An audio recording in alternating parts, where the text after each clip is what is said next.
এই বছরের মাঝামাঝি বা এই বছরের শেষে আমাদের নির্বাচন যে কোনো প্রক্রিয়াতে হোক চেষ্টা করতে হবে। আমাদের দলের সম্মানিত নেতা জনাব তারেক রহমান মনে করে সংস্কার এবং নির্বাচনের যে প্রক্রিয়া সেটা সমান তালে এগোবে এবং একটি থেকে আরেকটি গুরুত্বপূর্ণ দুটাই। বন্ধুরা, তারপরও মহাসচিব বলেছেন সম্ভব হলে এই বছরের মাঝামাঝি বা এই বছরের শেষে আমাদের নির্বাচন যে কোনো প্রক্রিয়াতে হোক চেষ্টা করতে হবে।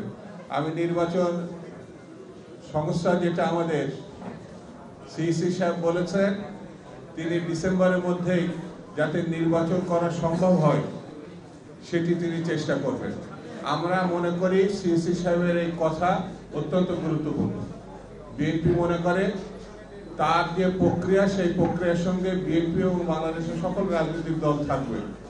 এই প্রক্রিয়ার সঙ্গে প্রধান উপদেষ্টা এবং সরকারও আছে, সেটা ডক্টর ইউনূসও বলেছেন। এই বছরের শেষে বা আগামী বছরের শুরুতে নির্বাচন খুব গুরুত্বপূর্ণ। না হলে যে সংকটগুলো তৈরি হচ্ছে সেই সংকট থেকে দেশকে রক্ষা করা, বিতর্কহীন করা এটা খুব কঠিন হবে। সেই জন্য নির্বাচিত নেতৃত্ব, নির্বাচিত সরকার, নির্বাচন এগুলো খুব গুরুত্বপূর্ণ। সেই জন্যই আজকের এই সাংগঠনিক সভা। যৌক্তিক সময়ের মধ্যে একটি নির্বাচন চাই। সংস্কার যত দ্রুত সম্ভব সম্পূর্ণ করে নির্বাচনের লক্ষ্যের দিকে এগুলোটাই বিএনপি প্রধানতম কাজ বলে এখন মনে করছে।